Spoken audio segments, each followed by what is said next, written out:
Olá, turma. Sou o professor Anias Neto. Vamos dar continuidade à disciplina Convergência de Redes. Faz parte do curso de Tecnologia em Sistemas de Telecomunicações do Instituto Federal do Pará. Bem, a nossa aula de hoje é uma continuidade da unidade 3, Arquitetura de Convergência de Redes. Na última aula, estudamos alguns conceitos introdutórios sobre arquitetura e convergência de redes. E na aula de hoje vamos tratar da parte das arquiteturas tradicionais de redes de telecomunicações, para que possamos entender a evolução das redes de próxima geração, as redes convergentes. Ok, então vamos estudar as arquiteturas tradicionais de telecomunicações. Uma rede de telecomunicações ela pode ser considerada um arranjo, onde você vai ter um emissor, que transmite uma mensagem para um receptor, geralmente utilizando um canal. O canal pode ser uma mídia, um meio ar, meio físico, que vai consistir em algum tipo de veículo para transmitir essa mensagem. E aí os modelos que compõem uma rede de telecomunicação, um sistema de comunicação, estão suportados pela identificação desses equipamentos, pelo processamento, o armazenamento e principalmente o envio da informação. Sendo que a informação é o elemento principal, que engloba um sistema de comunicação, e ele é regido pela chamada teoria da informação. Então, um sistema de comunicação, quando ele trata a informação, a informação está intimamente ligada à teoria da informação, voltada aos sistemas de telecomunicações. Portanto, quando se estuda a teoria da informação, se estuda as leis matemáticas que regem a transmissão entre emissor e receptor e o processamento dessa informação. Então, a informação, por meio da teoria da informação, ela está voltada especificamente para pontos bem significativos.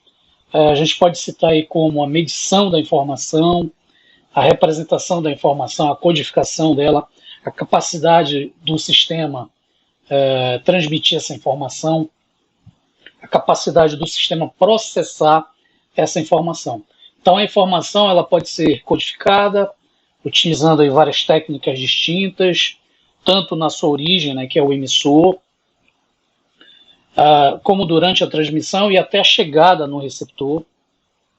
Então essas técnicas de codificação elas vão ser importantes para tratar essa informação e durante o processamento dessa informação, para que haja a sua transmissão com o objetivo de assegurar que o conteúdo da informação, da mensagem enviada, foi tratada e enviada de forma segura dentro de uma certa privacidade.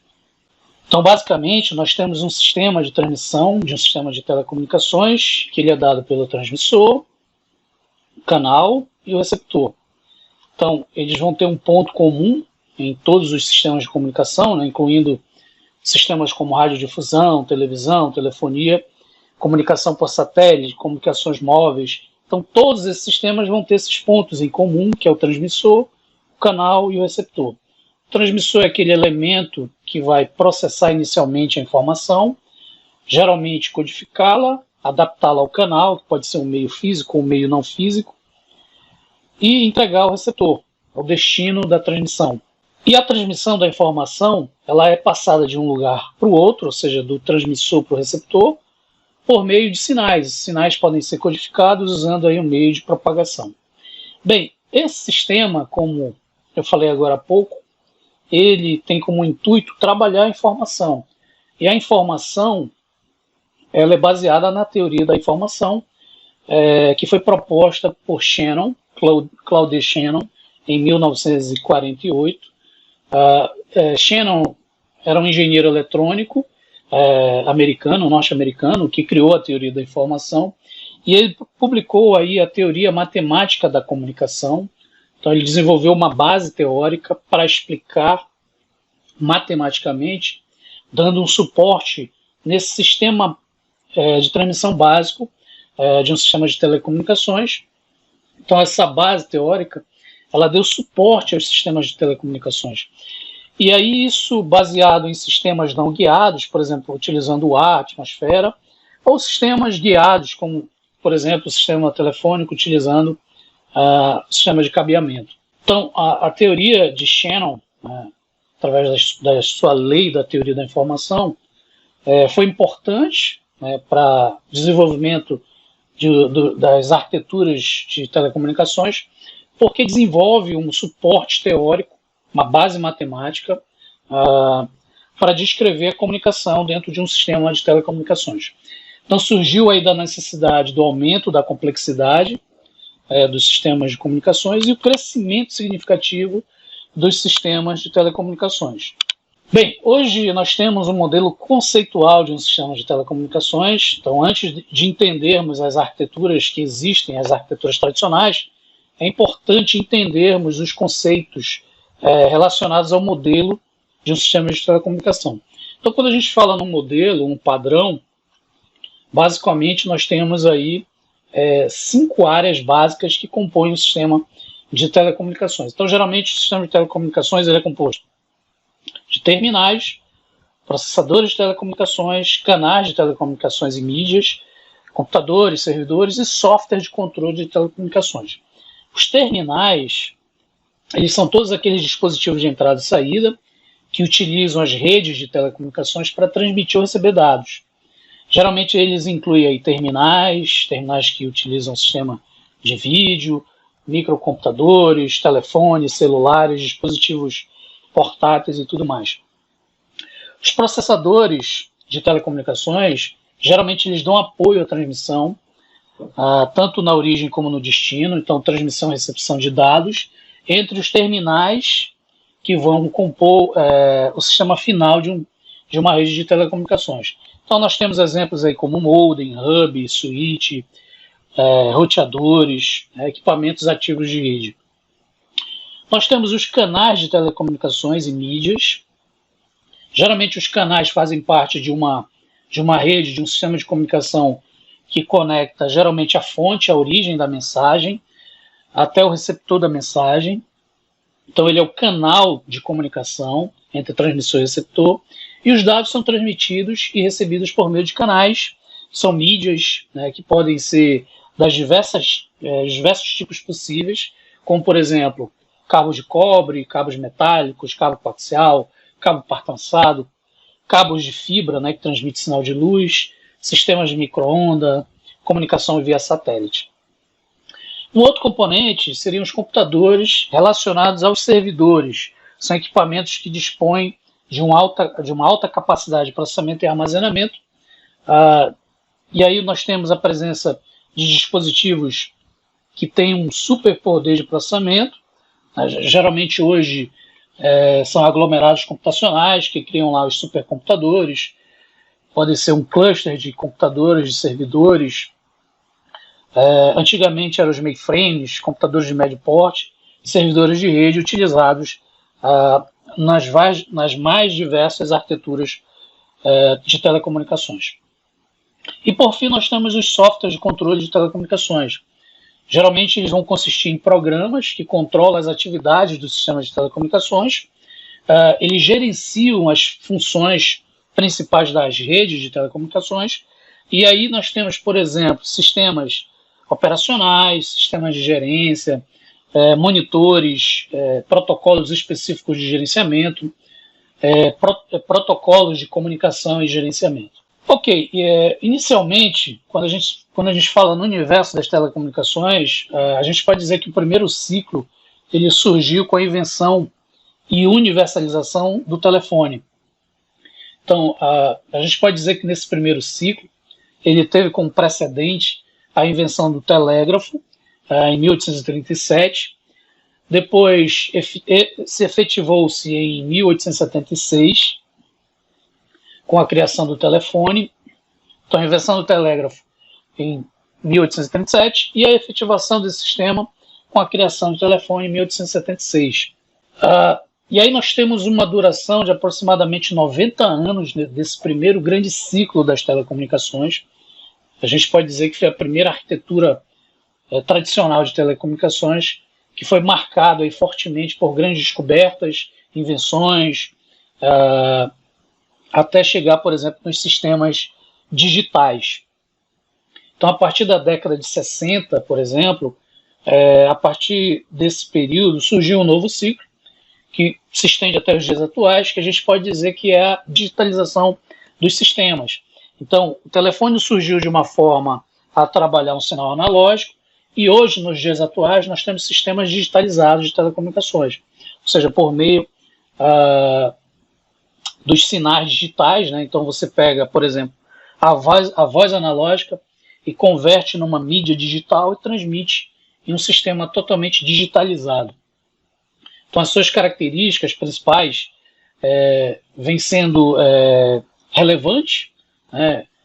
Comparado, por exemplo, às mídias físicas da época do telefone e comparado com as mídias físicas de sistemas digitalizados. Então a gente pode perceber que houve uma evolução, implicando aí equipamentos cada vez menores.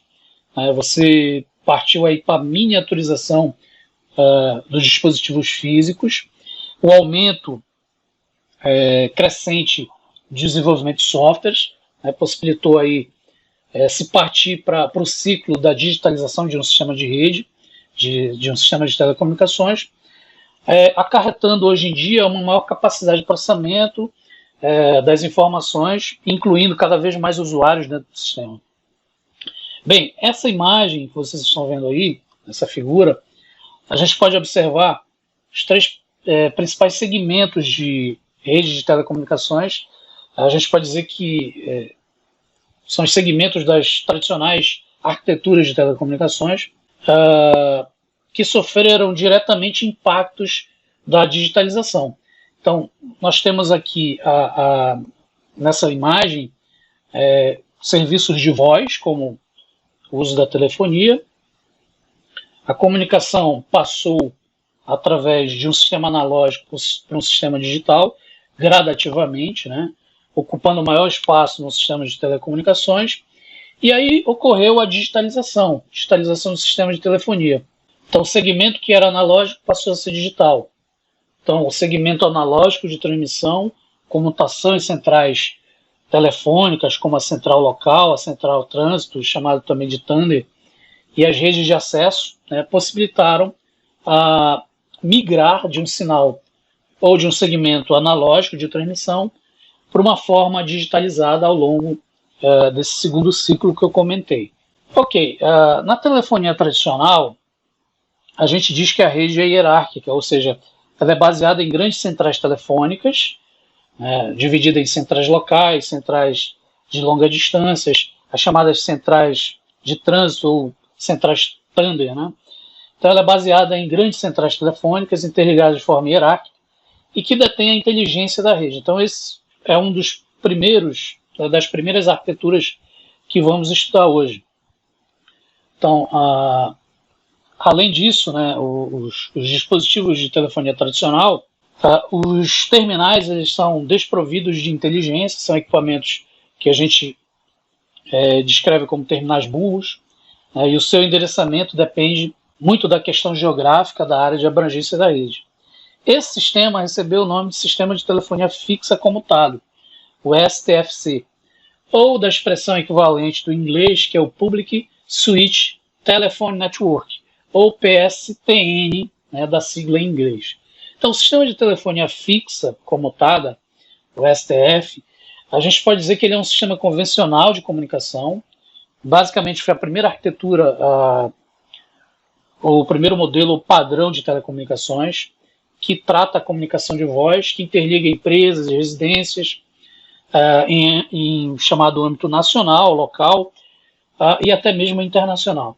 O sistema de telefonia móvel, ele também é considerado um sistema de telefonia, no entanto, ele é um sistema mais atual e garantindo uma maior mobilidade, que também vamos ver como a arquitetura tradicional de telecomunicações, que pode ser implantada, conectada a um sistema convencional para os serviços de comunicação de voz também. Então, o sistema de telefonia fixa comutado, a gente pode dizer que ele é dividido em duas partes, o serviço local e o serviço de longa distância.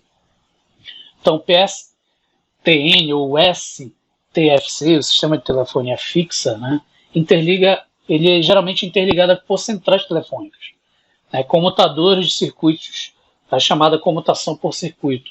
Então, as linhas telefônicas, os cabos metálicos. Hoje, por exemplo, sistemas de telefonia mais modernos utilizam até fibras ópticas, né? No entanto, os sistemas antigos, tradicionais, utilizavam os cabos metálicos, links de transmissão e tudo mais, utilizando esses cabos. Hoje você tem uma tecnologia mais integrada, utilizando mídias mais modernas, como fibra óptica, links de transmissão através de micro-ondas, redes celulares, comunicação via satélite. Hoje até cabos telefônicos submarinos compõem uma rede de sistema de telefonia fixa comutada. Hoje, atualmente, ela se enquadra assim. Mas na sua arquitetura tradicional, você tinha lá serviço local e o serviço de longa distância.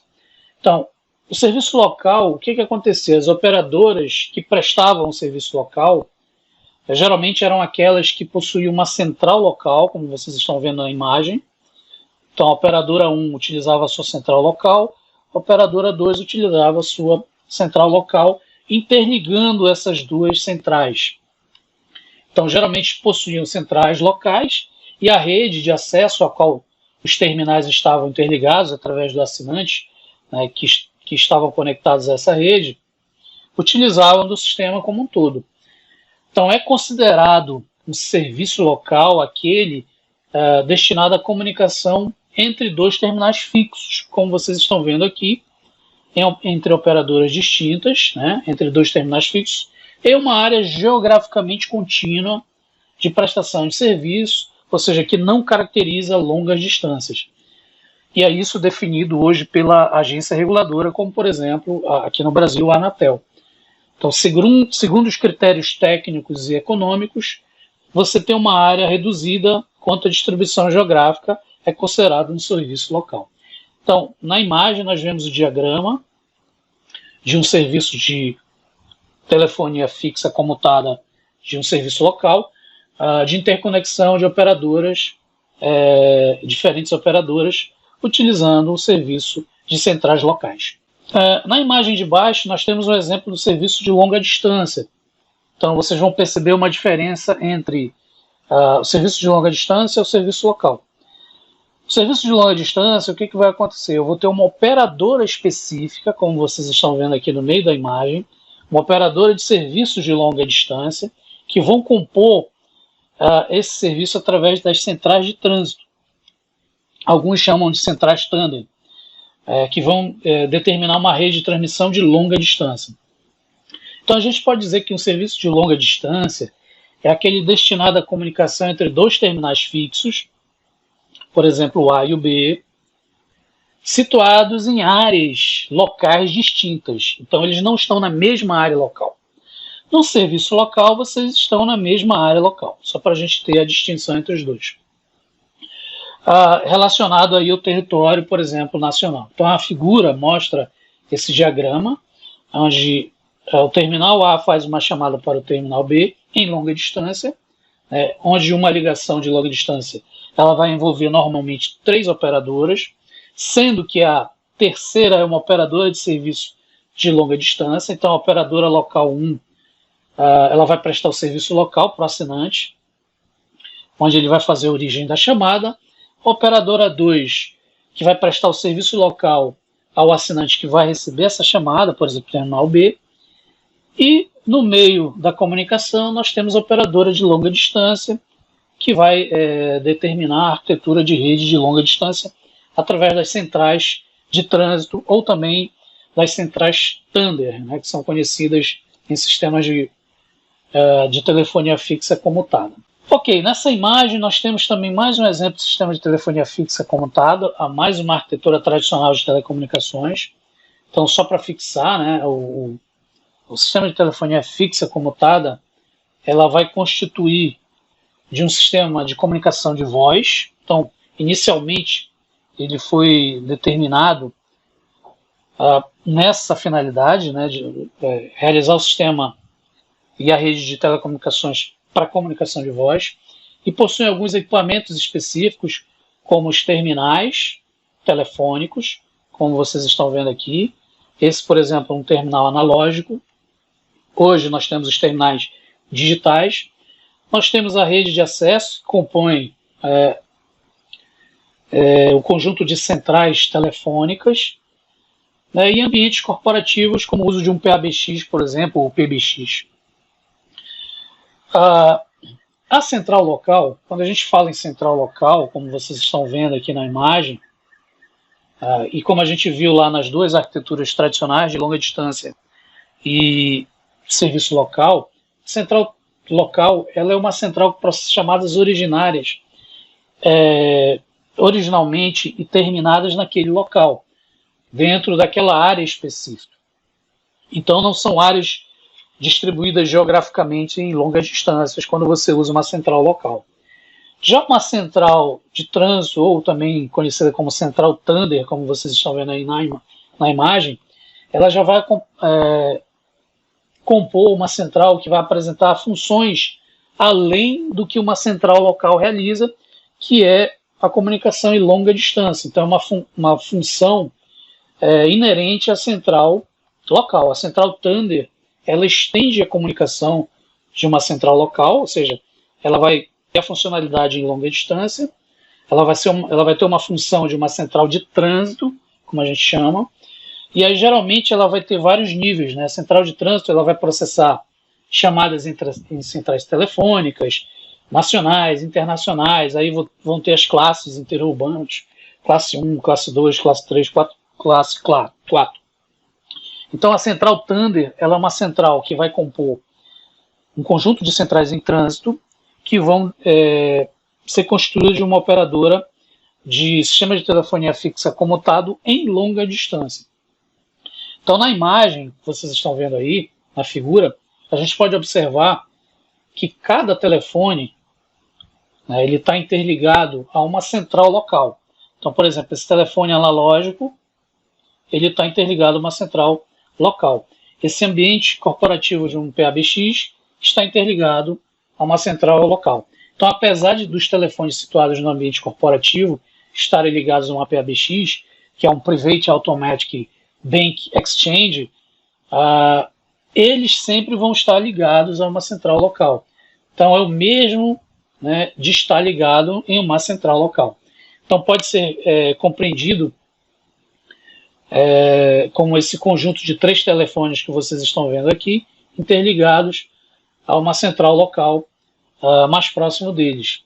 Então, a gente observa também na figura a diferença entre os dispositivos. Geralmente uma PABX vai trabalhar através de um dispositivo digital e aqui um telefone analógico, como vocês estão vendo.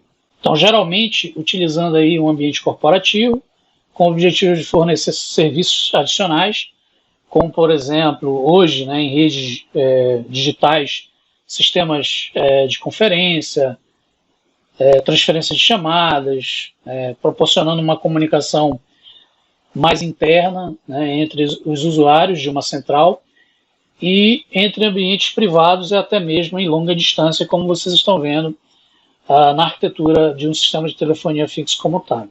Bem, a próxima arquitetura tradicional de um sistema de telecomunicações, ela evoluiu com o tempo, que é o sistema móvel celular. Então, ele é um sistema de comunicação móvel celular que utiliza o reuso de um mesmo conjunto de canais para conseguir atender o tráfego pelo uso de um grande número de estações chamadas estações rádio-base, a ERB. Basicamente, um sistema celular, sua arquitetura ela é baseada em célula, que é uma região que é iluminada por um sinal, por uma área de cobertura, e geralmente essa área é iluminada, né, pela propagação do sinal da estação radiobase e é atendida aí por um grupo de canais. Bem, a área celular a gente chama de área de cobertura, né, pela potência mínima de recepção dentro daquela área na comunicação que vai se tornar adequada para um sistema de comunicação. Bem, o intuito aqui é entendermos a arquitetura de um sistema móvel. Então, a gente não vai entrar em detalhes sobre o sistema móvel celular. A gente só vai entender a evolução da arquitetura tradicional de telecomunicações, para a gente entender a evolução de um sistema de convergência.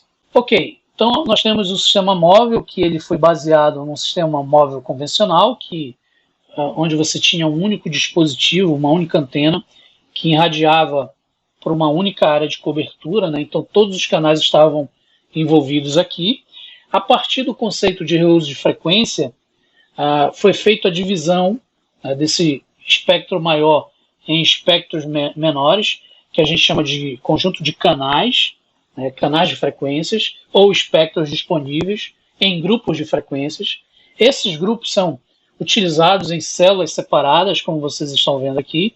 Então posso ter a célula C1, C2, C3, e logo em seguida eu vou repetir a célula C1, ou seja, reuso de frequência, dentro de uma distância apropriada para evitar interferência.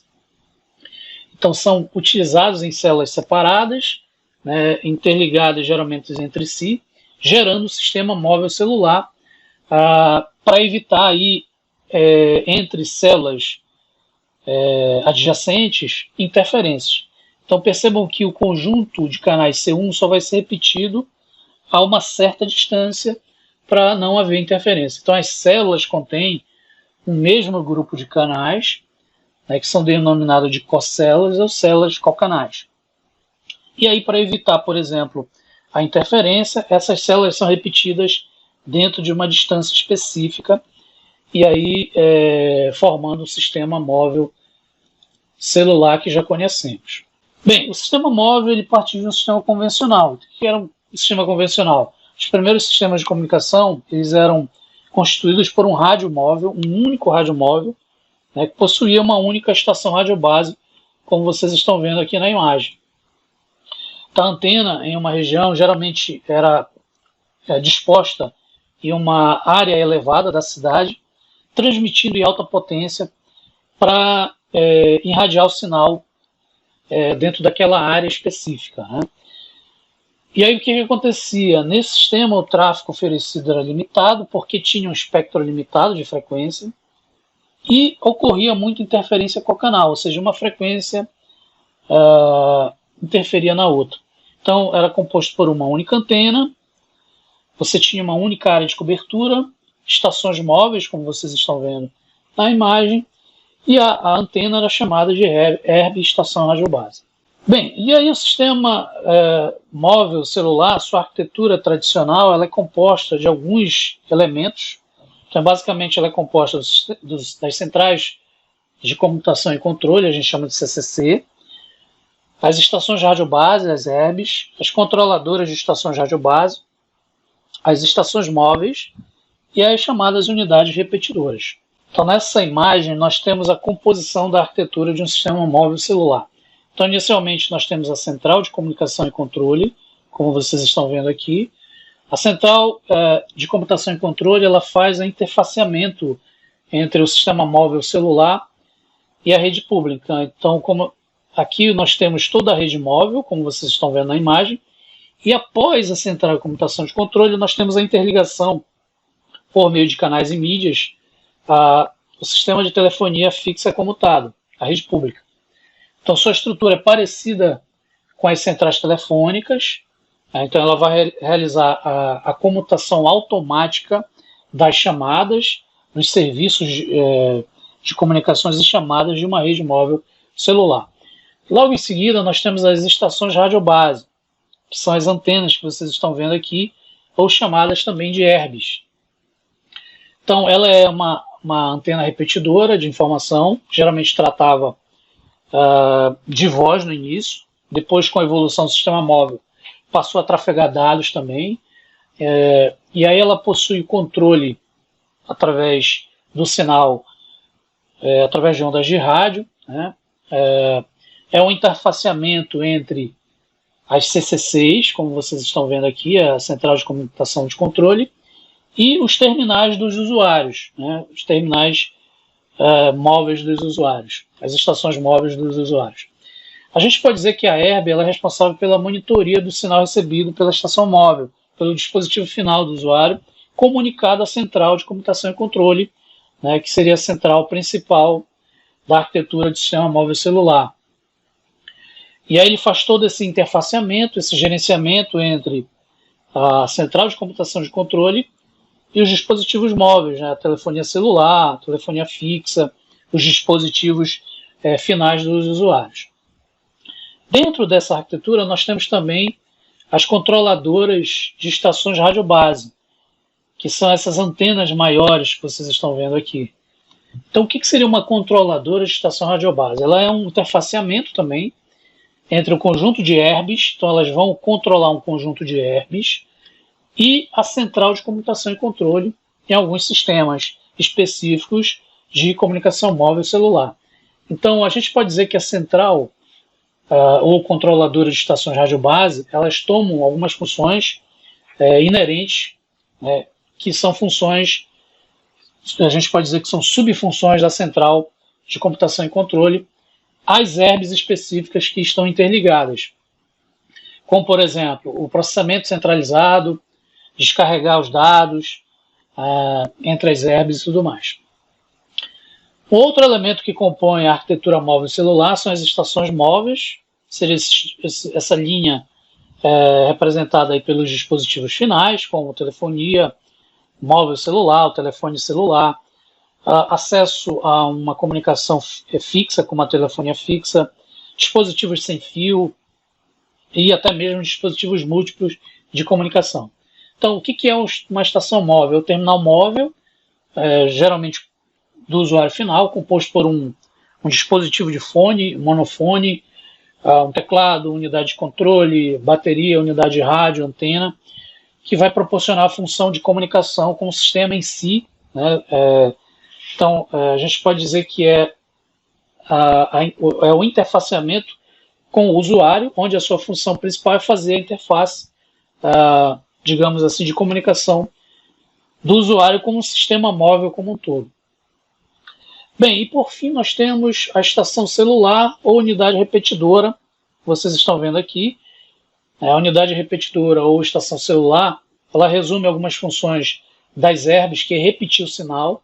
Então a gente trabalha com uma repetidora de informação, de voz e dados, entre herbes específicas. Então geralmente quando você tem uma limitação de uma determinada antena, você coloca uma unidade repetidora, e aí o assinante utiliza aquela unidade repetidora, composta aí por um conjunto de elementos, grupo gerador, banco de baterias, controladores de unidades assinantes, estendendo aí o acesso à distribuição do sistema móvel celular.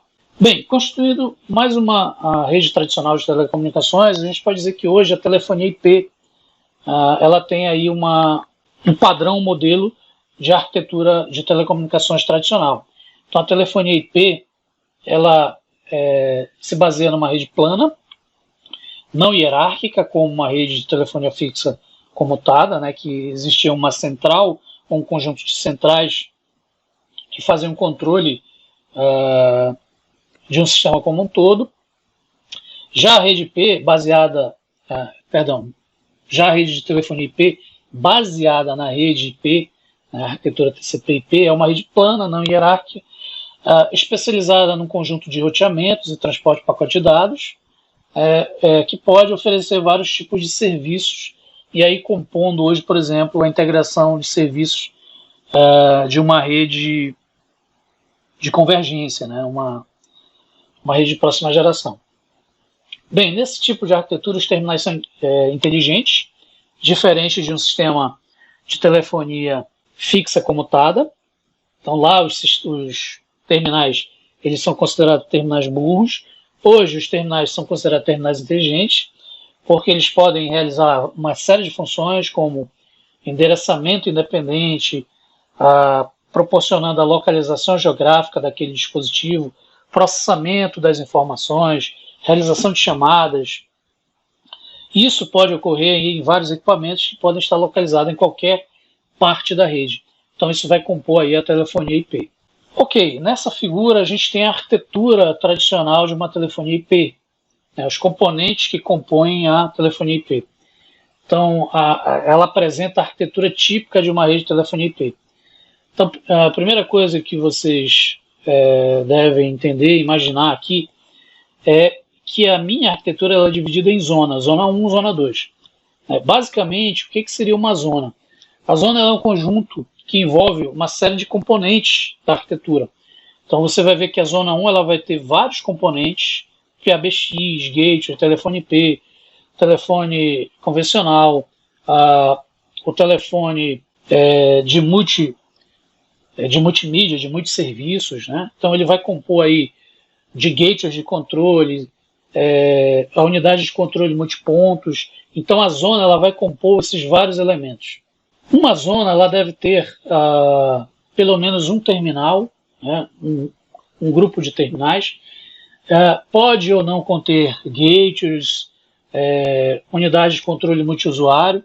Entretanto, uma zona tem apenas um gateway que a gente vai ver daqui a pouco. A gente chama de gatekeeper, né, que é um dispositivo que realiza o funcionamento em si da telefonia IP. Então, fisicamente, a zona ela pode ser composta por um ou mais segmentos de rede, né, interligados através de roteadores, equipamentos ativos de rede e outros equipamentos semelhantes. Bem, dentro da telefonia IP, a gente precisa entender que ela é composta através de uma rede IP. Então, é a rede de dados que utiliza os protocolos TCP/IP.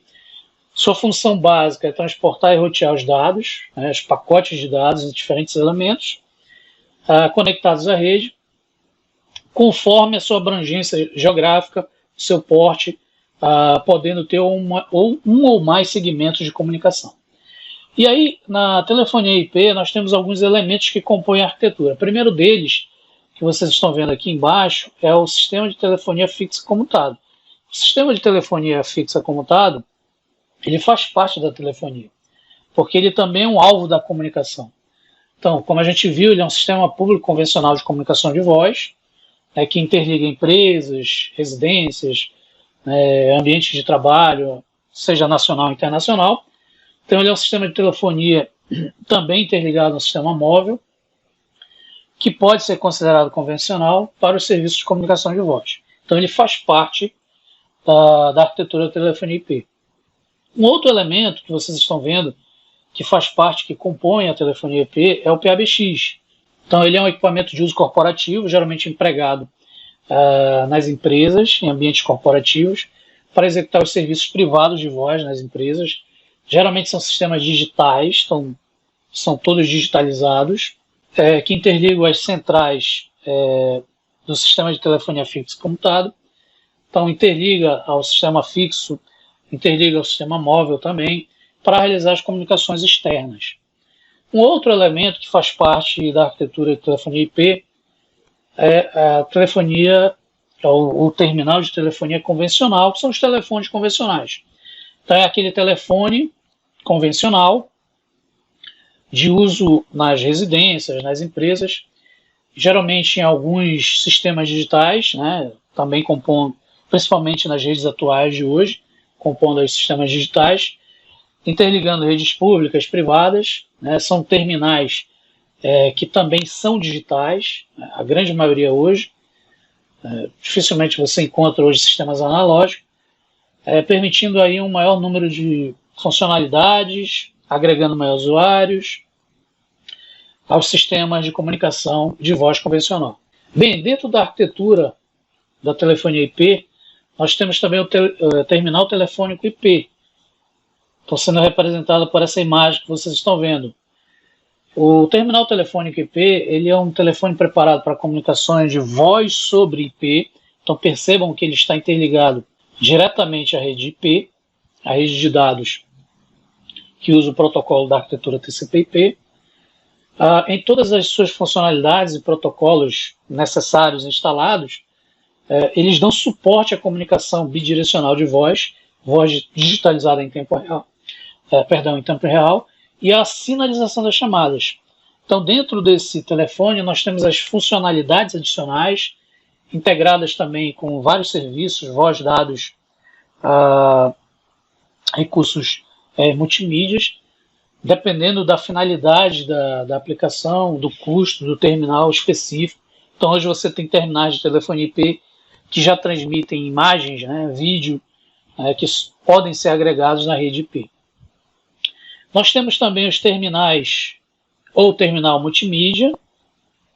São computadores geralmente preparados, um sistema de comunicação e processamento geralmente preparado para comunicação de voz em redes IP. Assim como o telefone IP, ele tem todas as funcionalidades, protocolos necessários instalados para suportar essa comunicação, né, bidirecional de voz, em tempo real, e sinalização de chamadas, assim como serviços multimídias como vídeo, videoconferência, recursos que trabalham dispositivos e recursos multimídias. Bem, assim como o sistema de telefonia fixa comutada, a telefonia IP precisa de alguns equipamentos que façam o gerenciamento dentro da rede. Então nós temos alguns equipamentos específicos, como o chamado gateway, como vocês estão vendo aqui na imagem, representado pelo GW. Tá? O gateway ele é um equipamento responsável pela interoperabilidade entre a rede IP e o sistema de telefonia fixo comutado, e também o sistema de telefonia móvel. Então, esse dispositivo ele vai executar a conversão de mídias em tempo real, voz analógica, voz digital, geralmente codificada, conversão de sinalização, chamadas telefônicas, sinalização. Então, para simplificar, esse dispositivo, o gateway, ele vai fazer o controle efetivo das chamadas, né, em andamento, executados aí por dispositivos específicos como o Gate Control. Dentro da arquitetura nós temos o Gate Control, como vocês estão vendo aqui. Então eu vou passar aqui o cursor do mouse, esse GC que vocês estão vendo. Ele geralmente é um equipamento responsável pelo controle das chamadas, né, em andamentos realizadas aí pelos gateways, né? Também chamado de call agents, são os agentes de chamadas, são utilizados para gerar as informações, sinalização, comandos com os gates para iniciar a chamada, acompanhar e terminar essa chamada entre dois ou mais terminais distintos. Nós temos também na arquitetura de telefonia IP o MCU, que é o Multipoint Control Unit, unidade de controle multiponto. Então ele é o equipamento responsável por serviço de conferência. Então quando você quer realizar uma conferência ou uma teleconferência, por exemplo, ele vai trabalhar com 3 ou mais terminais ao mesmo tempo. Então ele é composto por um controlador multiponto, responsável pela sinalização das chamadas, por fazer o processamento multiponto dessas chamadas, responsável pelo processamento de pacotes de dados, sinais de voz, terminais envolvidos dentro da conferência. E por fim nós temos o GK, que é o chamado Gatekeeper. O Gatekeeper ele é um equipamento responsável pelo gerenciamento de um conjunto de equipamentos dedicado à rede IP, à telefonia IP, nos quais eu citei, né? Então ele gerencia o telefone IP, o terminal multimídia, os gateways de controle, o MCU, que é a unidade de controle multiponto. Então o Gatekeeper ele gerencia todos esses equipamentos. Então a gente pode dizer que ele é o equipamento principal da arquitetura de telefonia IP. Nas suas principais funções, nós podemos dizer que ele executa a tradução do endereçamento de diversos equipamentos, controle de acesso dos equipamentos à rede, dentro de uma zona específica a outra zona. Então aqui na imagem vocês estão vendo 2 zonas, e o Gatekeeper ele gerencia a troca de dados, o controle, a execução da tradução de endereçamento, controle de acesso entre essas zonas, né? Ele controla a sua zona específica, assim como o gerenciamento com outras zonas, controlando, por exemplo, a banda utilizada. Ok, gente, então essa foi mais uma aula que complementa a unidade 3, que trata das arquiteturas de convergência de rede. Então falamos sobre as arquiteturas tradicionais de telecomunicações, sistema de telefonia fixa comutado, sistema móvel e o sistema de telefonia IP. Essas arquiteturas elas são bases para o funcionamento das redes convergentes, as redes de próxima geração, onde na próxima aula iniciaremos o estudo da sua arquitetura. Então agradeço mais uma vez a compreensão de todos e até uma próxima aula.